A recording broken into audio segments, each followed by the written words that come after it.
dia a você que nos assiste em mais um culto semanal da FLT. Nessa manhã, nos reunimos aqui em nome do nosso Deus que é Pai, Filho e Espírito Santo. Nos reunimos para estar juntos em comunhão na presença do nosso Deus, para louvar, engrandecer e exaltar o seu nome. Estamos na 22ª semana após Pentecostes, e a palavra bíblica que nos saúda essa manhã é a palavra de 2 Timóteo, capítulo 4, versículo 18, que eu passo a ler. Ali diz o seguinte: O Senhor me livrará também de toda obra maligna, e me levará salvo para o seu reino celestial. A Ele a glória pelos séculos dos séculos. Amém. Esse versículo traz para nós uma mensagem de esperança e de acolhimento. Ele inicia falando da proteção divina e ressalta a confiança que podemos e devemos ter no Senhor. O Senhor nos livrará de toda força maligna que possa vir até nós. Isso nos lembra quando nós temos dificuldades na nossa vida, no nosso dia a dia, assim quando nos sentimos aflitos, nos sentimos com poucas forças. Esse versículo nos lembra que Deus está ali, no meio da tentação, no meio da provação. Deus está conosco em todos os momentos. E esse versículo também, essa primeira parte, já nos traz a seguinte pergunta: o que são as obras do maligno que estão diariamente ou no dia de hoje afetando o nosso relacionamento com Deus? O que hoje eu posso olhar para a minha vida e dizer que está me afastando de Deus, que está me tirando da sua presença? O que são coisas para as quais eu posso clamar a Deus para que Ele me ajude, para que Ele me auxilie, para que Ele me dê forças? No meio da minha angústia, eu tenho conseguido buscar a Deus, clamar a Deus, pedir pelo seu auxílio, pelo seu Espírito Santo? Essas são perguntas que vêm a partir dessa primeira parte do versículo. Já a segunda parte do versículo fala sobre a promessa da salvação, sobre a vida eterna, sobre o reino celestial. E essa parte é um reforço para aquilo que a primeira parte do versículo diz. É um reforço, uma afirmação que Paulo está falando. Paulo está falando, sim, tenha certeza de que nessa vida, infelizmente, a gente vai passar por muitos momentos tristes, aflituosos, tempos onde é que a gente não vai se sentir seguro, confiante, com forças. Mas também é um sim de Paulo dizendo, tenha certeza de que Deus está contigo, Deus está conosco. E por isso tenha fé. Fé que Deus é o refúgio, a fortaleza, a mão forte, o lugar seguro no qual você pode pôr o seu coração, no qual você pode pôr a sua angústia no dia de hoje. Sim, você pode pôr em Deus a sua confiança, a sua fé. E é por isso também que na última parte do versículo, Paulo vai nos motivar a louvar e a engrandecer ao nome de Deus. Porque aqui nessa vida nós teremos aflições. Sim, teremos muitos motivos para olhar para Deus, olhar para o alto e clamar, pedindo ajuda, pedindo auxílio. Mas sim, a gente também pode louvar Ele, porque nessa vida aqui Deus já nos acolhe com seus braços fortes, com sua mão forte, nos trazendo consolo, nos trazendo segurança, mas também a certeza da promessa da vida eterna. E por isso a gente pode louvar e engrandecer ao nome de Deus. E é nesse espírito de gratidão, de louvor, mas também de entrega e confiança, que eu quero te convidar para que a gente nesse momento possa ter um momento de oração, para colocar diante de Deus essas nossas aflições, essas nossas angústias.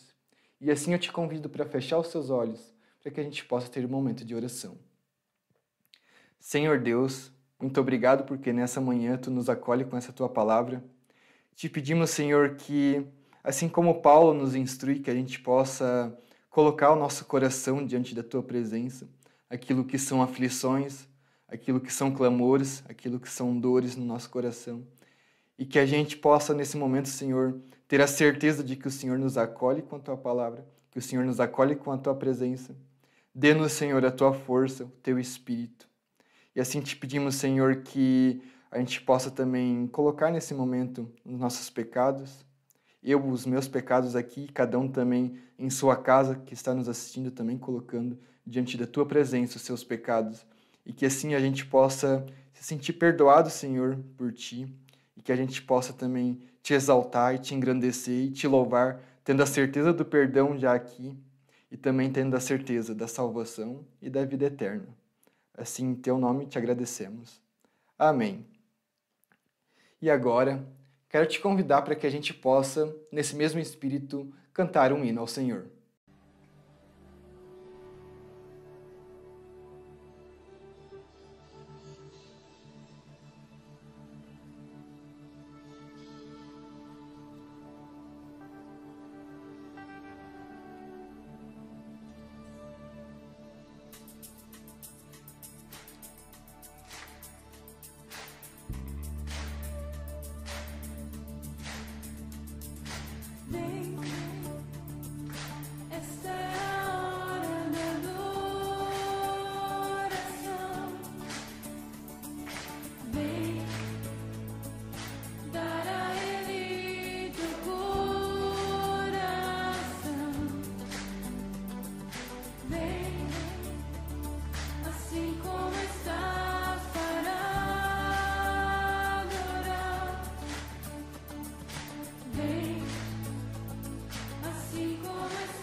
Que a graça e a paz do nosso Senhor Jesus Cristo, o amor de Deus, nosso Pai, e a comunhão com o Espírito Santo seja com cada um de nós aqui hoje. Amém. Você se considera uma pessoa autêntica? Você se considera uma pessoa que é transparente, que é verdadeira, que é autêntica nas suas ações? A autenticidade, ela pode ser definida como uma qualidade de ser genuíno, verdadeiro e fiel ao seu caráter e também aos seus valores. Uma pessoa autêntica é vista como alguém que é original, que não tem falsidade. Até mesmo quando nós compramos um produto, nós muitas vezes podemos definir entre um produto falsificado ou um produto que é original, que é autêntico. Ser autêntico, ser uma pessoa autêntica, significa agir, falar e viver de uma maneira que seja consistente com os seus próprios valores, crenças e emoções. Em vez de seguir padrões que muitas vezes podem ser impostos pelo ambiente em que nós vivemos ou pela sociedade na qual nós estamos inseridos. Ser autêntico também implica em ser honesto consigo mesmo, saber reconhecer as suas próprias limitações, não mascarar as suas próprias emoções também diante de pessoas ou de situações às quais nós enfrentamos. Então, em resumo, a autenticidade, ela envolve sinceridade e integridade, representando-se ao mundo de maneira verdadeira e também honesta, sem pretensões ou falsidades. Dessa forma, a gente pode resumir o que é ser autêntico, o que é ser uma pessoa autêntica. Mas nós, enquanto seres humanos que muitas vezes tropeçam, falham, às vezes nós temos dificuldade de sermos pessoas autênticas, ou muitas vezes nós, mesmo sendo nós autênticos, nos deparamos com pessoas que nós percebemos não serem tão autênticas assim. Por exemplo, um ser humano ele pode deixar de ser autêntico quando ele busca atingir um objetivo e ele faz o que preciso for para atingir esse objetivo. Seja mentir, seja enganar, seja manipular algum tipo de sentimento. Então ela perde a sua autenticidade. Por exemplo, pela hipocrisia nas suas relações pessoais. Uma pessoa que elogia na frente, mas fala mal pelas costas, é uma pessoa que tem hipocrisia na sua autenticidade. Ou também pessoas que ficam muito bajuladoras diante de outras pessoas, que constantemente ficam elogiando os outros de maneira um tanto quanto exagerada, muitas vezes com a intenção de conquistar outra pessoa, ganhar favores ou manipular algum tipo de situação, buscando uma aprovação diante das outras pessoas que talvez não seja tão sincera assim. Também pessoas que são arrogantes e orgulhosas, que buscam ser sempre superiores às outras, onde tudo vira uma competição de que ela fez melhor do que a outra pessoa, que buscam sempre atrair a atenção, seja pela forma como se vestem, seja pelo cargo que ocupa, seja pela faculdade que ela faz, que sempre tenta menosprezar as outras pessoas à sua volta, pessoas que se sentem orgulhosas por aquilo que fazem ou por aquilo que têm, também não podem ser consideradas pessoas tão autênticas assim.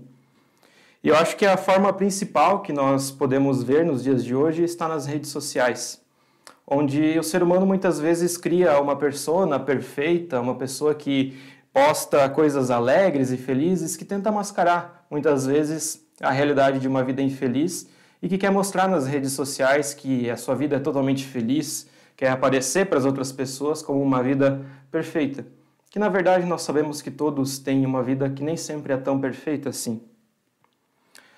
Mas agora, estreitando esse pensamento de dualidade, por um lado uma falsidade, por outro lado a autenticidade, para dentro da nossa vida de fé.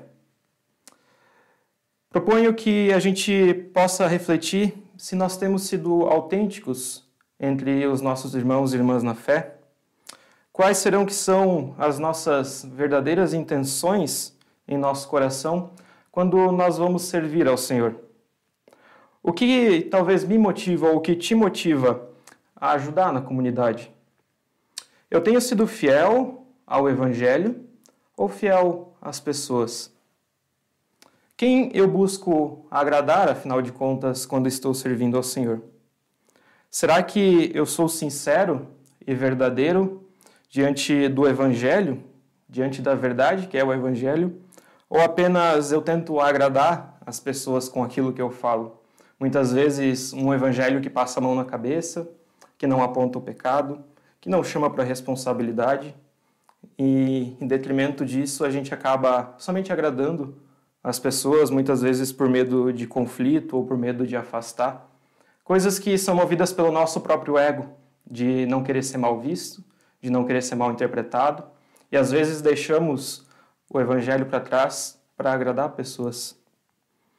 Mas o texto previsto para a pregação desse 22º domingo, após Pentecostes, ele nos faz refletir exatamente sobre isso. O apóstolo Paulo ele escreve a sua primeira carta aos Tessalonicenses, onde em um momento ele fala sobre a autenticidade da sua missão aos Tessalonicenses e todas as outras comunidades a quem o apóstolo Paulo funda e também envia suas cartas. E também ele fala de algo que jamais deixa de ser autêntico, que é o próprio Evangelho. Podemos ler isso lá em 1 Tessalonicenses, o capítulo 2, dos versículos 1 até o 8, que é o texto previsto para esta pregação. E lá o apóstolo Paulo diz assim: Irmãos, vocês sabem muito bem que a nossa chegada no meio de vocês não foi em vão. Pelo contrário, apesar de maltratados e insultados em Filipos, como vocês sabem, tivemos ousada confiança em nosso Deus para anunciar a vocês o Evangelho de Deus, em meio a muita luta. Pois nossa exortação não procede de erro ou de intenções impuras, nem se baseia no engano. Pelo contrário, visto que fomos aprovados por Deus, a ponto de Ele nos confiar o Evangelho, assim falamos, não para agradar pessoas, e sim para agradar a Deus, que prova o nosso coração. A verdade, como vocês sabem, é que nunca usamos de linguagem de bajulação, nem de pretextos gananciosos, e Deus é testemunha disso. Também jamais andamos buscando elogios de pessoas, nem de vocês e nem de outros. Embora, como apóstolos de Cristo, pudéssemos ter feito sim exigências, preferimos, porém, ser carinhosos quando estivemos aí com vocês, assim como uma mãe que acaricia os próprios filhos. Assim, com muito afeto, estávamos prontos a lhe oferecer não somente o Evangelho, mas até mesmo a própria vida, porque vocês se tornaram muito amados por nós. Até aqui a leitura desse texto, e para a gente compreender um pouquinho as motivações que fazem Paulo escrever essa carta, a cidade de Tessalônica era um importante centro comercial na época que o apóstolo Paulo viveu. E ela era marcada também pelos cultos a deuses pagãos, como Ísis e também Dionísio. E a partir do relato do livro de Atos dos Apóstolos, no capítulo 17, versículo 1, a gente também toma conhecimento de que naquela cidade havia uma sinagoga judaica. E então a comunidade cristã dos Tessalonicenses, ela é composta e ela começa majoritariamente de população gentílica, ou seja, pessoas que não eram judaicas, que não seguiam o judaísmo e que se converteram ao Evangelho de Jesus Cristo por meio da pregação. E Paulo fundou essa comunidade não muito tempo antes de ele escrever a carta de 1 Tessalonicenses, porque ele teve que sair de uma forma um tanto quanto compulsória daquela cidade, e isso está relatado também no livro de Atos, capítulo 17, nos versículos 1 até 9, onde fala que Paulo teve 3 dias argumentando e debatendo na sinagoga, pregando o evangelho na cidade de Tessalônica. E isso, como era comum de acontecer, acabou perturbando alguns judeus que se incomodaram com isso. Paulo estava junto de Silas, e esses judeus tentam arrastar eles para o meio da multidão para acusá-los, porém eles não encontram Paulo e Silas e acabam arrastando Jason, que era quem hospedava Paulo e Silas em Tessalônica. Então eles acusam esse hospedeiro de estar pregando junto com Paulo e Silas um novo rei, um rei que não era César. E isso era um crime muito grave perante o Império Romano. Porém, depois de toda a confusão, a fiança é pagada, Jason é libertado, porém Paulo acaba fugindo da cidade depois de pregar o evangelho. E apesar de ele ter ficado pouco tempo na cidade, Timóteo visita os Tessalonicenses e leva notícias para Paulo, e notícias essas que alegram Paulo. Então, boa parte também da carta é ação de graças de Paulo para com a firmeza dos Tessalonicenses na fé em Jesus Cristo. Essa comunidade ainda apresentava algumas dúvidas, alguns questionamentos, com relação principalmente à postura de vida cristã perante as outras pessoas da cidade. Eles sofriam provavelmente algum tipo de insulto ou perseguição, justamente porque eles viviam de forma diferente das outras pessoas, porque eles seguiam a Cristo e serviam a Cristo, e as atitudes deles se mostravam diferente diante daquelas pessoas. Então Paulo também vai escrever um pouco sobre isso. E outro ponto importante dos Tessalonicenses é que eles estavam tanto quanto confusos, pois algumas pessoas estavam morrendo, e eles começam a se questionar como vai funcionar a parousia, a volta de Jesus Cristo, se essas pessoas vão ou não participar disso, como é que fica a situação dessas pessoas que partiram. Então isso também é um tema dentro dessa carta. Mas o nosso trecho, ele demonstra que existia entre os Tessalonicenses falsos pregadores, que acabavam por espalhar calúnias e difamações acerca de Paulo, da pregação de Paulo e dos seus colegas de missão. Então Paulo tem que reafirmar o seu compromisso e a sua autenticidade da pregação e também a autenticidade do evangelho para essas pessoas. E a partir disso, ele relembra da sua doação em prol do evangelho, relatando como ele e o seu companheiro Silas foram maltratados em Filipos. Ali no versículo 2 ele cita isso, e esses maltratos estão relatados no livro de Atos, capítulo 16, 19 a 24, onde, por causa de pregar o evangelho, Paulo e Silas são açoitados, surrados e presos por causa do evangelho. Mas mesmo assim, eles ainda não desistiram de pregar esse evangelho. Então aí a gente chega na autenticidade da missão de Paulo, onde ele expressa que as intenções dele e dos seus companheiros de missão, diferente de outros falsos pregadores, não são impuras, mas que ele percebe a aprovação de Deus diante do trabalho dele, uma aprovação que é tão grande, tão confiável, que Deus confia o evangelho a eles. Ou seja, é o próprio Deus que valida o ministério de Paulo, é o próprio Deus que dá a certificação, vamos dizer assim, de que os tessalonicenses podem confiar naquilo que Paulo e os seus colegas de missão dizem. E diante da nossa reflexão, então, acerca da autenticidade, Paulo nos mostra como devemos encarar o nosso serviço ao Senhor. Não só o nosso serviço na comunidade, não é só ali que nós servimos ao Senhor. Sim, a vontade de Deus é que nós vivamos em comunhão. Deus nos cria para vivermos em comunhão uns com os outros, mas o servir ao Senhor, o sacerdócio geral, ele é muito maior que isso. Nós somos convidados a servir ao Senhor no nosso estudo, no nosso trabalho, independente de qual trabalho for, e é ali que nós estamos servindo ao Senhor. Então, quando eu falo de serviço ao Senhor, eu falo de tudo aquilo que nós fazemos na nossa vida. Paulo mesmo nos diz e nos orienta para que tudo que nós fizermos, que nós façamos como se nós estivéssemos fazendo ao próprio Deus, porque é a Ele que nós estamos servindo. Mas então ele mostra quais intenções nós devemos ter no nosso coração e quem, afinal de contas, nós buscamos servir e agradar. Que é onde o texto diz assim: assim falamos, não para agradar pessoas, e sim para agradar a Deus, que prova o nosso coração. Nunca usamos linguagem de bajulação, nem de pretextos gananciosos. Aqui ele está dizendo que nós devemos sempre ter em mente que o Senhor Jesus nos confiou o seu evangelho da verdade, que ele nos entregou a sua igreja para nós conduzirmos e que é o qual devemos ser fiéis. Devemos ser fiéis a esse evangelho, devemos ser fiéis ao próprio Deus. A nossa atitude em vida cotidiana, na nossa vida de comunidade, na nossa relação com a nossa família, tudo isso tem que ter esse fio que perpassa. Tudo isso tem que ser feito em fidelidade ao Senhor, e que é ao Senhor que nós agradamos, e não às pessoas. E de fato, nós enquanto seres humanos sempre temos uma tendência de querer reconhecimento, de recebermos elogios E diante disso, Paulo escreve: também jamais andamos buscando elogios das pessoas, e nem de vocês e nem de outros.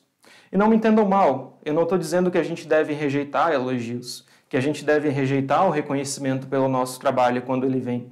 Mas eu estou dizendo que o elogio e o reconhecimento não deve ser a motivação para o nosso trabalho. Eu não vou fazer alguma coisa, eu não vou servir na minha comunidade, eu não vou fazer o meu trabalho buscando reconhecimento. Muito pelo contrário, eu vou fazer isso servindo ao Senhor. E acaso o elogio e o reconhecimento venham, eu me alegro com isso. Mas ele não é a minha motivação para fazer isso. E ainda nós recebemos uma lição muito grande sobre humildade nesse texto, onde Paulo fala ali no versículo 7, embora, como apóstolos de Cristo, pudéssemos ter feito muitas exigências, preferimos ser carinhosos quando estivemos aí com vocês, assim como uma mãe que acaricia os próprios filhos. Paulo reconhece que Deus o levantou para a pregação do Evangelho, que ele tem um cargo, vamos dizer assim, muito importante e de muita responsabilidade, porque conforme ele guiar as pessoas irão segui-lo naquele caminho. Então ele tem a responsabilidade de guiar essas pessoas e pregar para essas pessoas para que elas caminhem num caminho correto. E uma pregação errada, uma orientação errada, pode levar uma comunidade inteira para a perdição. Então Paulo compreende essa responsabilidade que ele tem e de como isso é precioso, mas isso não faz ele se tornar alguém orgulhoso.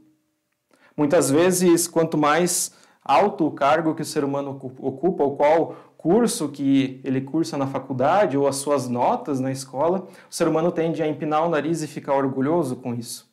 Mas Paulo faz diferente. Ele recebe uma nobre missão de Deus e ele faz isso em posição de serviço, de doação, de ser carinhoso como uma mãe que acaricia os seus filhos. Nós sabemos muito bem que a mãe cuida muito bem dos seus filhos. A mãe é que gera o seu filho, ela que amamenta o seu filho e cuida do seu filho. E é assim que Paulo encarava a sua missão, o seu serviço ao Senhor.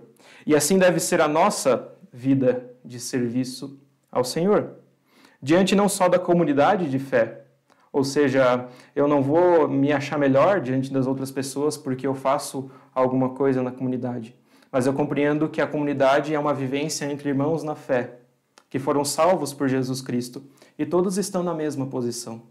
Diante de Deus não há maior ou menor, mas todos cooperam para a comunidade de Jesus Cristo. E por fim, Paulo demonstra que a sua doação ao Senhor é tão grande que ele entregaria a própria vida ao povo de Tessalônica, se assim necessário. Quando ele diz ali no versículo 8, assim com muito afeto estávamos prontos a lhes oferecer não somente o Evangelho de Deus, mas também a própria vida, porque vocês se tornaram muito amados por nós. Logo, Paulo demonstra que a verdade do Evangelho é tão autêntica que ele tranquilamente entregaria a sua vida por causa disso. E de fato nós sabemos que o apóstolo Paulo foi preso várias vezes, foi açoitado, inclusive em Filipos, como nós vimos, por causa da pregação do Evangelho. E assim ele permaneceu firme até o fim, onde ele morreu também por causa da pregação do Evangelho. E essa é a nossa defesa nesse sentido. Esse é o nosso se doar pelo Evangelho de Jesus Cristo. Que nós não devemos sim ficar buscando perseguição, mas que ela pode acontecer. Que nós não devemos ficar buscando a aprovação ou a desaprovação das pessoas, mas que a rejeição ela pode acontecer. Mas aquele que cuida da missão e aquele que nos dá a missão é muito maior do que tudo isso. E é muito maior do que nós, inclusive. Por isso nós nunca devemos também olhar para trás e nos sentirmos orgulhosos ou boas pessoas só porque deixamos algo para trás para seguir a Jesus. Nós muitas vezes pensamos, olha, o que eu deixei de fazer para seguir a Jesus? Como se nós quiséssemos mostrar a Deus como somos boas pessoas. Mas não é isso. O próprio Deus que se fez gente em Jesus Cristo deixou para trás tudo aquilo que tinha, deixou a sua glória para andar em humildade no nosso meio e se entregou numa cruz para morrer por nós. Nós não podemos pensar ou ousar pensar que nós somos maiores do que o próprio Deus que se entregou. Então, diante disso tudo, nós podemos nos considerar ainda pessoas autênticas. Nossas intenções são tão puras e sinceras, assim como as de Paulo, e seus companheiros de missão? Nós somos motivados, diante do testemunho de Paulo aos Tessalonicenses, a servir ao Senhor todos os dias da nossa vida, de coração aberto, puro e sincero, buscando agradar ao Senhor e não às pessoas, nos colocando inteiramente à disposição do próximo, falando da verdade do Evangelho. E, acima de tudo, tudo isso para a honra e para a glória do Senhor Jesus. Não é para nós mesmos, mas é para o Senhor. Não devemos buscar sermos bajulados, elogiados, mas devemos estar cientes de que vamos nos colocar diante de um serviço que, por muitas vezes, pode ser duro, que pode nos causar perseguição, rejeição, mas que fala com autenticidade acerca do Evangelho, que é totalmente autêntico. Não se engane, servir ao Senhor e não às pessoas não significa que eu devo andar com dedos apontados para as pessoas, mas significa que eu devo defender a verdade do Evangelho, ainda que ela não agrade as pessoas, mas sempre fazendo isso em amor ao nosso próximo. Não de forma grosseira, não de forma rude e não de forma autêntica. Porque se nós estamos inteirados da verdade do Evangelho, é porque nós compreendemos a grandeza e o tamanho do amor de Deus por cada um de nós que não merecíamos isso. Por isso que nós chamamos de graça imerecida, mas que Deus ainda assim entrega para nós. E a nossa função diante disso é oferecê-la às outras pessoas, sem bajular, sem passar a mão na cabeça, mas também sem condená-las, porque a justiça pertence ao Senhor. E eu encerro com as palavras do próprio apóstolo Paulo, no livro de Romanos, capítulo 11, versículo 36, que diz assim: porque dele, e por meio dele, e para ele são todas as coisas. A ele seja a glória para sempre. Amém. O salmista, no Salmo 119, versículo 105, nos diz o seguinte: lâmpada para os meus pés é a tua palavra, e luz para o meu caminho. Que essa palavra seja verdade na nossa vida no dia de hoje. Que essa palavra que a gente ouviu aqui trazida possa ser luz para a nossa vida. Que ela possa mostrar aquilo que é o nosso pecado. Que ela possa mostrar aquilo que a gente precisa melhorar diante de Deus. Aquilo que a gente precisa também confessar diante de Deus. Aquilo que a gente precisa abrir mão para poder estar em comunhão com o nosso Deus. Que essa palavra possa nos conduzir no caminho em direção ao nosso Senhor. E que a gente hoje já possa estar nesse momento na presença dEle, colocando todas as nossas aflições. E assim também eu quero nos despedir com a bênção final. Que o Senhor te abençoe e te guarde. Que o Senhor faça resplandecer o seu rosto sobre ti e te dê a paz. Assim vamos, em nome do nosso Deus que é Pai, Filho e Espírito Santo. Tenham uma abençoada semana.